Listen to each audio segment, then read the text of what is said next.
Hey guys, Lisa from Hello Happy here for my second video in my How to Publish Your First Crochet Pattern series. If you are not aware, that's the name of the series you have stumbled upon, and this is episode 2, so you'll want to go back to the beginning to watch the whole thing.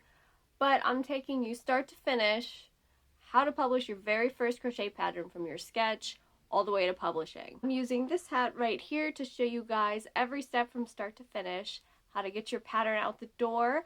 The pattern is free on my blog, and you can get it and make your own and also use it as a reference point. As I said, this is video 2, so this is going to be about prepping before you actually start crocheting your project. So what you need to have, what you need to do, we're just going to go through all of it. Now obviously, before you can crochet anything, you have to have a sketch ready to go. You have to have an idea in your mind, so you need to grab your notebook, whether it's digital or analog, and sketch it out. Alright, so let's talk notebooks. Obviously, this is an analog notebook. I said so in the supplies video, but I used regular old notebooks for years and years before I ever switched to digital. This is for a pattern that just bombed. Nobody ever wanted to buy this. You can see I also have little tabbies where all of the individual patterns are, so I can flip to them easy. Like, okay, I went all out on these notebooks, and this is a great and cheap option. However, what I do use now is my iPad with the app GoodNotes.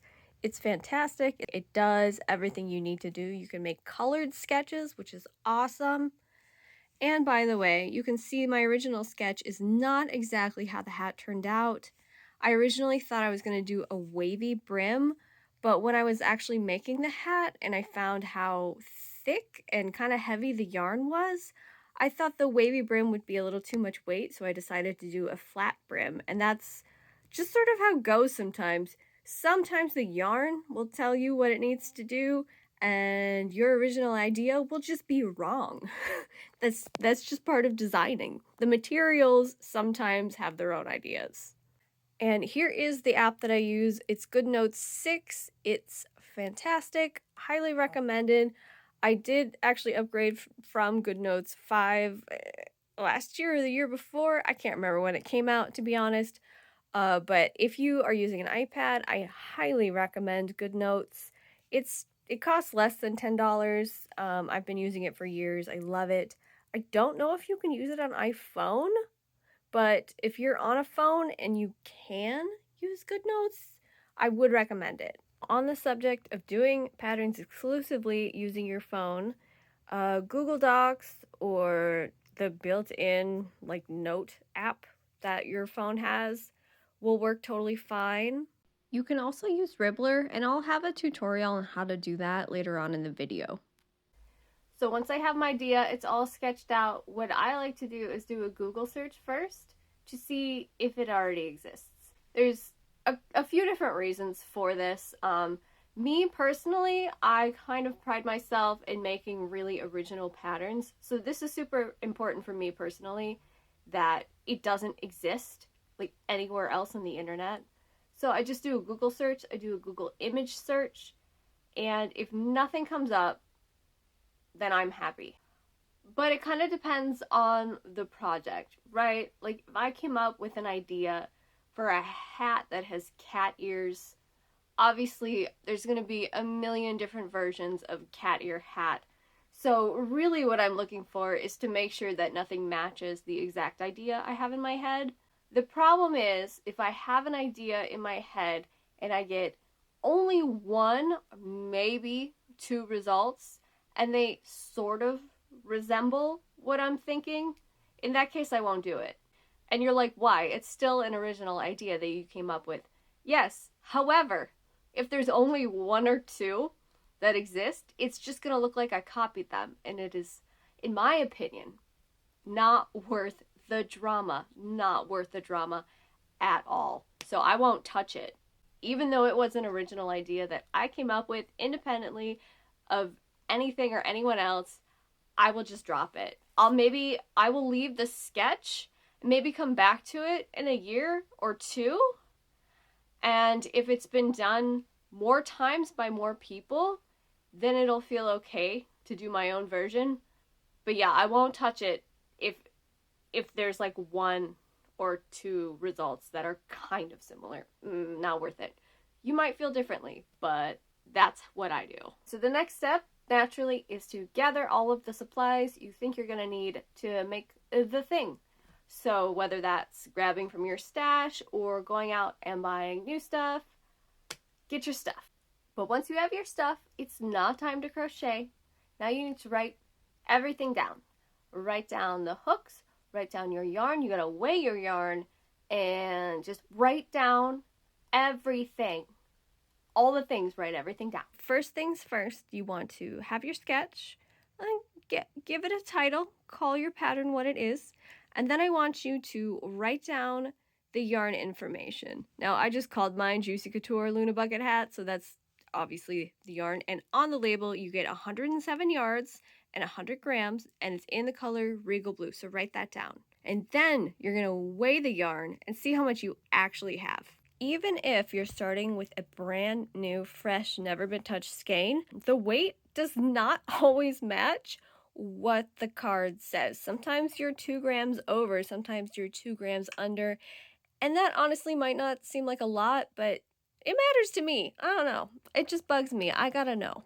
So in order to weigh the yarn, turn on your scale. Make sure it's set to grams. It's kind of fuzzy and dusty, but it's set to grams. And then make sure you take off the paper sleeve and just stick that right on there. It says I've got 61 grams, so write that down in your notebook. The way I add it to my notebook is I put start, and then I put the weight of the yarn. If I'm using multiple yarns, I can do like a color chart. Like I'll put this in purple, and then let's say another color's red, I'll put that one in red. So do whatever works for you. Every time you add a new skein, be sure to weigh it and add it. At the end of the pattern, you'll calculate how much yarn you use total, but that's not something you can do until after. But that's why it's so incredibly important to write down every yarn that you use and weigh it. Okay, so now that you've written everything down, it's time to start crocheting, right? Sort of. What you need to do first is do some test stitches. Figure out what stitches you'll be using with your pattern. You've probably already got that figured out in your head. And grab your yarn and your hook and just make some little quick swatches.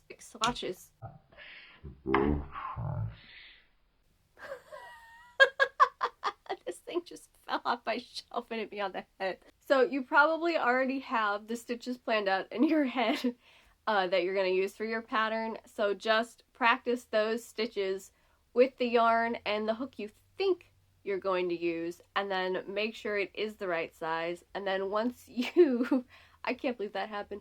Once you decide on what size hook fits best, then erase whatever you wrote down before if you've changed it, and make sure you write down what hook you're using. This is incredible content. And here I've written down 5mm after testing a few hooks and deciding that was the right one. And then I'm ready to go. Once you've got everything written down, it's time to crochet!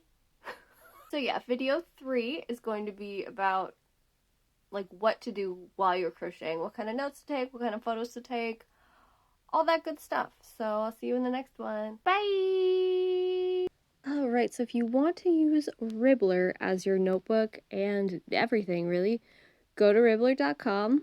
You'll have to make an account, you'll have to sign up for a shop, and that does entail signing up for Stripe. So if Stripe is not available in your country, unfortunately, I don't think you can use Ribbler. But once you've got everything done, you can click on the little shop at the bottom of the screen, and it'll take you to your shop. And from this point, you want to scroll. Obviously, you won't have this in your shop, but you hit New Pattern. And then you'll have this long scrolling thing. So first of all, add your pattern name. So it's my Juicy Couture Cat Bucket Hat. And you can change this whenever you want to whatever you want. Up here at the top is where, if you're going to use Ribbler to publish your pattern, you will add photos from your photo shoot. But of course, right now you don't have any.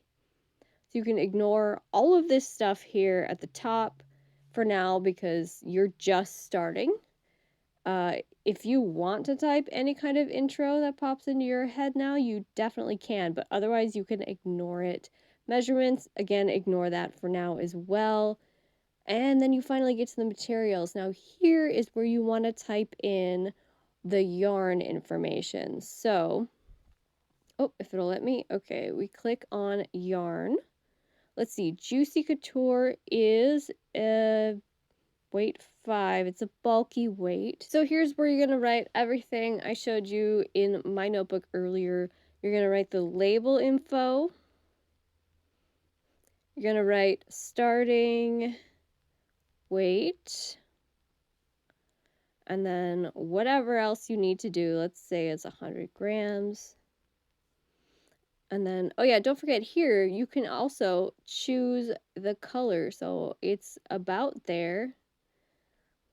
So be sure to put all that information and then put your hooks as well. What did I use? A 5mm, I think, for this project. So, and then you can actually hold and pull on this to make this bigger as well, which is really convenient. And then if you use another yarn, then you, where is it? Add item. Oh, that added 2. We don't need that.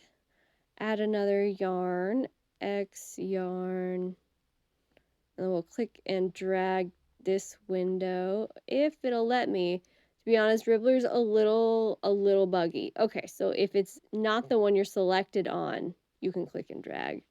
Honestly, I'm just learning how to do this on phone right now for this video, so, and then starting, weight, label, info. So put all of that there, and then you are ready.